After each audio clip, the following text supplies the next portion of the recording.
Hey there, it's Monkey. I want to do a comparison between the starter base in Drucker County, that's the Vogel House, and Wally's Bar and Grill, which is a small base you can move into maybe later on in the playthrough. Now, a lot of times when we're moving bases from our starter base, I think the conventional wisdom is usually to try to maybe add another survivor or move into an even bigger base, like skip past the small bases.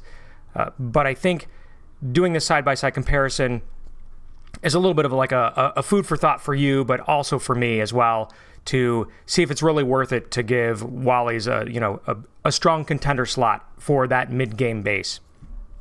So while we're looking at the two bases side by side here, I'm just going to draw a line to mark, between the two different bases, and then we're also going to just cross off all of the facilities they have in common. They both have 2 parking spots.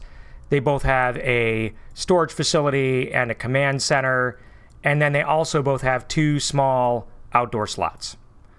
Now, they both have a kitchen, but the kitchen in Wally's has everything that the Vogel House kitchen has, plus the 2 beds and 3 morale bonus that the master bedroom in Vogel House also has.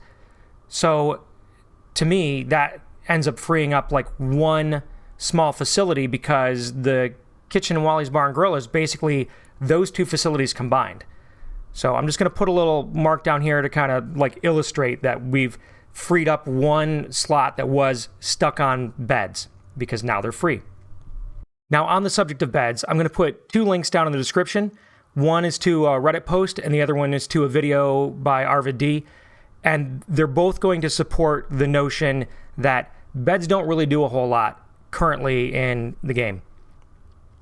They don't speed the recovery of our survivors' fatigue, and the morale impact that they have is pretty negligible when you compare it to another use that you might put that small facility slot to. So the other locked facility slot that we have right here, these bunk beds, again, really don't provide a lot of utility to us, particularly where we're at in the mid-game. Now, interestingly enough, these 2 small facilities down here that I'm crossing off right now, they both provide 2 beds each. So they provide the same 4 beds that those bunk beds do, but we can actually break them down for a ruck of mats for each facility. So we get 2 rucks of mats out of it, and we get 2 small facilities that we can now do anything we want with. We're not locked into beds as far as that goes. So that basically, to me, frees up another small facility in favor of Wally's, because there's those 2 that we don't have to be forced into beds with. And that really leaves us just with this 1 small facility here. It's full of garbage. You can clear the garbage. You don't get any mats for that, though, versus the large facility that Wally's offers. And really that just means you have 1 large facility to play with. Now, in the early game, you're probably not going to be needing a large facility all that much. You've got to gather enough mats just to get an infirmary and a workshop. But once you get into sort of the mid-game, you're probably ready to, drop some mats on a large facility or get a leader facility put in play. And that, again, leads some advantage towards Wally's as far as that goes.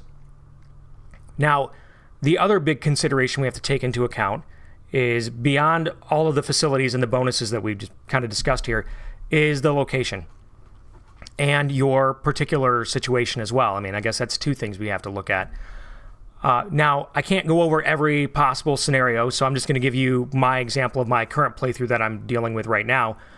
Where I'm at in Drucker County, I've cleared the western half of the map, all from the Vogel House, that's the starter base that I'm in. And I've knocked out all the plague hearts in the western half. What's left for me to clear in terms of finishing the map off with plague hearts is on the east side of the map. So that's where the Wally's Bar and Grill is, in the center part of the east. Let me swap images here. So it's right here. Wally's Bar and Grill is in the middle of the eastern half of the map. For me, that's going to make it easier to strike out at these plague hearts over here that are all around, wherever they are, this area up in here and whatnot. It'll be more fuel efficient for me, etc. Now, there are some other bases around here. There's this big, drive-through.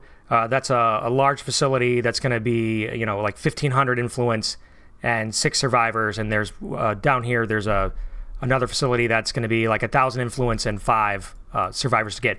And they do have more facilities to them. They have, more large slots and stuff like that. But for my goal in the game, which is going to be to move my base once and then finish clearing the map full of plague hearts, Wally's actually fits my needs quite well. Now, I do have to clear out like maybe 1 plague heart to get access to Wally's, but again, that's not that big of a stretch for me. Now, there's also the bounty broker right next to Wally's.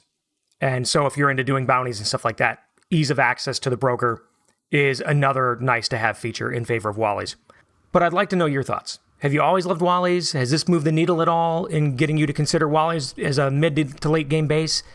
Do you have any, you think there's anything that I missed in terms of considering this base, or maybe some of the other bases that are on the eastern half of the map as far as that goes?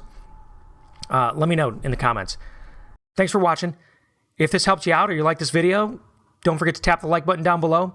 Touch the monkey over there in the corner, subscribe, and I'll see you later. Thanks. Bye.